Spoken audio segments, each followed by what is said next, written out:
मी अमृता कर्णिक, MVTVच्या बातमीपत्रात आपलं स्वागत। नजर टाकूयात आजच्या ठळक घडामोडींवर।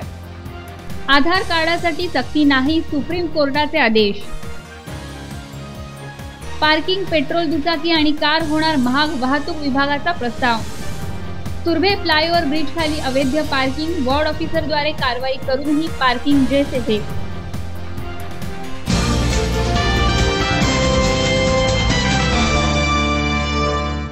पुन्हा एकदा स्वागत। प्रवाशांच्या अल्प प्रतिसादामुळे तोट्यात असलेल्या 7 मार्गावरील बसेस येत्या 1 ऑक्टोबरपासून बंद करण्याचा निर्णय NMMT प्रशासनाने घेतला आहे। मात्र या निर्णयामुळे प्रवाशांना धक्का बसणार आहे। प्रवाशांच्या अल्प प्रतिसादामुळे तोट्यात असलेले NMMTचे 7 मार्ग येत्या 1 ऑक्टोबरपासून बंद करण्याचा निर्णय NMMT प्रशासनाने घेतला आहे। या बंद करण्यात आलेल्या बसेस चांगला प्रतिसाद असलेल्या इतर मार्गावर सोडण्याचा व्यवस्थापनाने निश्चित केला आहे। या बंद करण्यात येणाऱ्या मार्गांमध्ये ठाणे ते पनवेल रेल्वे स्थानकापर्यंतचा 24 क्रमांकाचा बस मार्ग, ठाण्याहून CISF तळोजापर्यंतचा 26 क्रमांकाचा मार्ग, ठाणे ते CBD दरम्यानचा 29 क्रमांकाचा मार्ग, कोपरखैरणे ते खोपोली दरम्यानचा 58 क्रमांकाचा मार्ग, तसेच वाशी रेल्वे स्थानक ते भाईंदर दरम्यानचा 70 क्रमांकाचा मार्ग, मुलुंड चेकनाका ते करावे नगर हा 112 क्रमांकाचा मार्ग आणि बदलापूर ते बेलापूर रेल्वे स्थानका दरम्यानचा 46 क्रमांकाचा मार्ग 1 ऑक्टोबर पासून बंद करण्यात येणार आहे। या मार्गावर प्रवाशांचा अल्प प्रतिसाद मिळत असल्याचे NMMTचे म्हणणे असले तर या बसना नेहमीच गर्दी असते। त्यामुळे या निर्णयामुळे नवी मुंबई बाहेर कामानिमित्त जाणाऱ्यांची मोठी गैरसोय होणार आहे।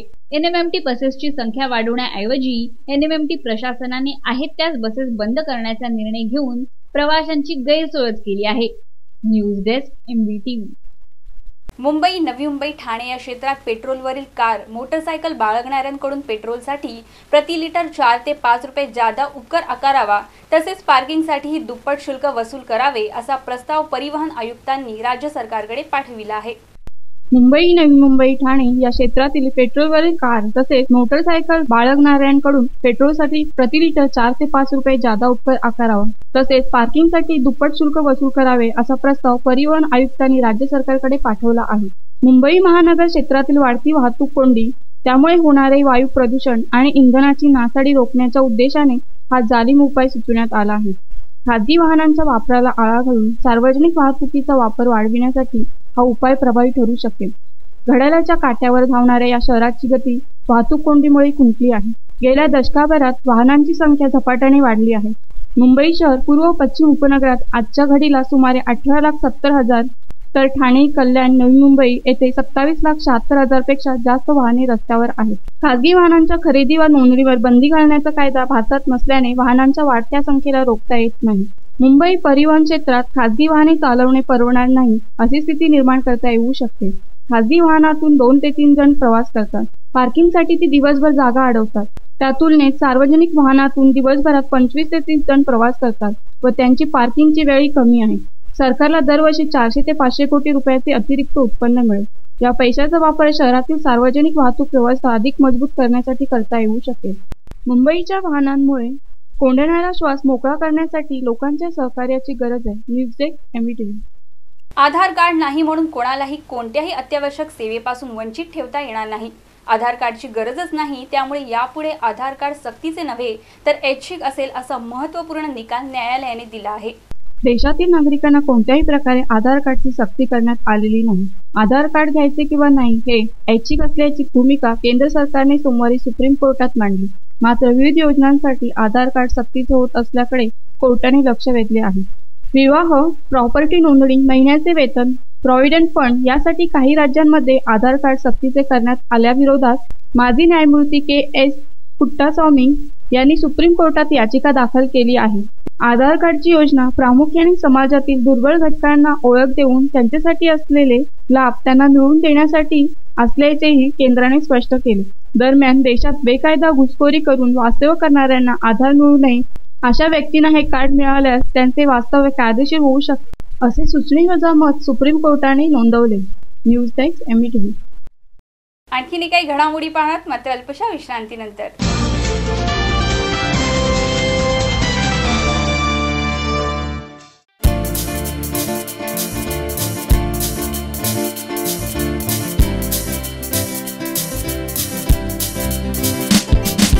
रूप सलोना देख के होने लगा है चर्चा शहर भर। आसमान से परी उतर के आई है इस ज़मीं पर।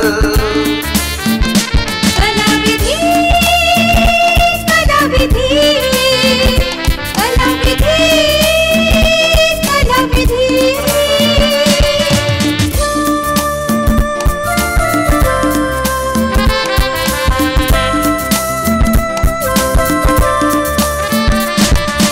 मचले यौवन महका तन मन उभर के आई जवानी, देख के हर कोई मुझे पुकारे आजा दिल की रानी।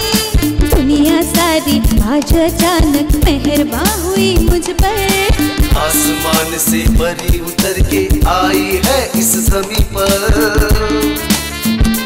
कलाविधि कलाविधि कलाविधि कलाविधि।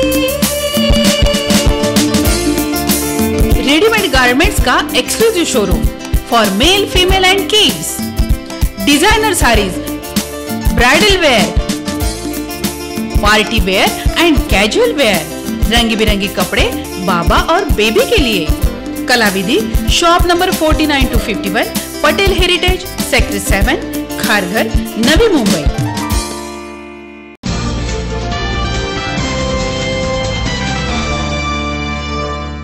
विश्रांतीनंतर पुन्हा एकदा स्वागत। वाशीवरून मुलुंडच्या दिशेने निघालेल्या 100 नंबरच्या बसमध्ये एक महिला प्रवासी सामान विसरून गेली होती। मात्र या बसचा वाहक उत्तम गायकवाड यांनी प्रामाणिकपणा दाखवत या वस्तू परत केल्या। सोमवारी वाशी रेल्वे स्टेशनवरून 100 नंबरची बस वाशी ते मुलुंड प्रवासाच्या दिशेने निघाली। त्यामध्ये उत्तम मारुती गायकवाड, वय वर्ष 35, वाहक क्रमांक 3250 हे कामावर होते। बसमध्ये एका लेडीज सीटवर 2 महिला प्रवासी बसल्या होत्या। 3:30 ते 4च्या दरम्यान कोपरसीन येथे एक महिला प्रवासी उतरली। गाडीमध्ये तिकीट काढण्यासाठी फिरत असताना सीटवर कोणीतरी प्रवासी एक रुमाल विसरल्याचे निदर्शनास आले। कंडक्टरने बाजूच्या महिला व इतर प्रवाशांना हा रुमाल आपला आहे का ते विचारले। ते म्हणाले नाही। बस मुलुंडवरून पुन्हा वाशी डेपोत आली तेव्हा उत्तम गायकवाड यांनी तो रुमाल वाशी डेपोत सुपरवायझरकडे दिला। त्या रुमालात 5000 रोख कॅश व एक मोबाईल व पर्स रुमालात बांधले होते। मोबाईल नंबरवरून महिलेचा शोध घेऊन तिच्या वस्तू तिला परत करण्यात आल्या। उत्तम मारुती गायकवाड, वय वर्ष 35, वाहक क्रमांक 3250 हे एका गरीब कुटुंबातील आहेत। ते तुर्भे येथे भाड्याच्या घरात राहतात। त्यांची आर्थिक परिस्थिती बिकट असूनही बसमध्ये प्रवासी महिलेचा विसरलेला रुमाल त्यांनी विश्वासाने त्यांना परत केला। MSCB स्टॉप पे 5000 रुपये, एक मोबाइल और एक पर्स उसमें 70 रुपये था और NMT का पास मिला। उस आदमी लोग को बोला कि पर्स किसका है तो मेरे को पता नहीं, ऐसे बोल रहा। मैं जमा कर दिया। वाशी स्टेशन से मुलुंड जा रही थी, कोपरखेरा MSCB, उधर MSCB के स्टॉप पे बैग मिल गया सीट के ऊपर।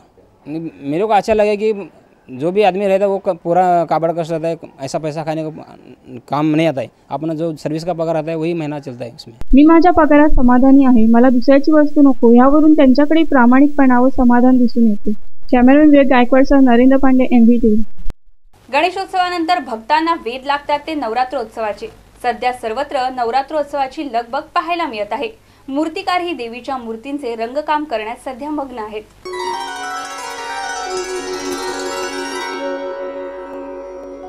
हिरण्यवर्णां हरिणीं। नवरात्रोत्सवाला अवघे काही दिवसच उरले आहेत। गणपती बाप्पाला निरोप दिल्यानंतर आता भक्त देवीच्या आगमनासाठी सज्ज झाले आहेत। मूर्तिकारही देवीच्या मूर्ती बनवण्यात व रंगकाम करण्यात सध्या मग्न आहेत। बाजारातही विविध प्रकारच्या आकाराच्या देवीच्या आकर्षक मूर्ती उपलब्ध आहेत। 6 इंचापासून ते 6 फुटापर्यंत व मागणीनुसार त्याही पेक्षा अधिक उंचीच्या मूर्ती बाजारात आहेत। या देवीच्या मूर्ती माती, POP पासून बनवण्यात येत आहेत। महागाईचा फटका हा सणवारांनाही बसला आहे। देवीच्या मूर्तींच्या किमतींमध्ये वाढ झाली आहे। रंग, माती व कारागिरांचा भाव वाढल्यामुळे मूर्तींच्या किमतीत वाढ झाल्याचं मूर्तिकारांचं म्हणणं आहे। अनेक जण सार्वजनिक मंडळातच नव्हे तर घरातही देवीची स्थापना करतात, त्यामुळे मूर्तींच्या मागणीतही वाढ झाली आहे। तसेच मातीच्या मूर्तींपेक्षा POP पासून बनवण्यात येणाऱ्या देवीच्या मूर्तींना अधिक मागणी आहे। भक्तही आपल्या श्रद्धेपोटी या महागाईला न जुमानता सणाचा आनंद घेत आहेत। यंदा 5 ऑक्टोबरला नवरात्रोत्सव सर्वत्र साजरा होणार असल्याने नवरात्रोत्सवाची लगबग सर्वत्र सुरू आहे। व्हिडिओ जर्नलिस्ट अमोल कांबळे व Vivek Gaikwad, MVTV। Turbhe bus depot जवळील फ्लायओव्हर ब्रिजच्या खाली गाड्यांचे अवैध पार्किंग व गॅरेजचे अवैध जाळे पसरलेले आहे। मात्र याकडे कोणीही गांभीर्याने लक्ष देत नाहीत। सुरभे येथे फ्लायओव्हर ब्रिजच्या खाली अवैध पार्किंग आणि अवैध गॅरेजचे मोठ्या प्रमाणात जाळे पसरले आहेत, त्यामुळे नागरिक हैराण आहेत. तसेच बस डेपोच्या जवळ असल्यामुळे नागरिकांना नाहक त्रास सहन करावा लागत आहे. तेथील वॉर्ड अधिकारी भरत धांडे यांना विचारले असता ते म्हणाले, आम्ही यासंबंधी अगोदर खूप वेळा आयुक्त व उपआयुक्त यांना पत्रव्यवहार केला आहे, पण पालिका अधिकारी याकडे लक्ष देत नाही. त्यामुळे वर्षानुवर्षे येथे अवैध पार्किंग व गॅरेजचे जाळे तसेच दिवसेंदिवस वाढत चालले आहे. ब्रिजच्या मध्ये भिंत बांधली तरच ही अवैध पार्किंग थांबेल असेही ते म्हणाले. हम लोगों ने शहर अभियंता साहब को भेजा था, उन्होंने इधर डिप्टी इंजीनियर को भेजा. वारंवार पत्रव्यवहार करूनही पालिका अधिकारी या घटनेकडे गांभीर्याने पाहत नाही. यावरून पालिका अधिकारी यांचा ढिसाळ कारभार समोर येतो. विवेक गायकवाडसह नरेंद्र पांडे, MVTV. आजच्या बातमीपत्रामध्ये इतकंच. पुन्हा भेटूया पुढच्या बातमीपत्रात. तोपर्यंत नमस्कार.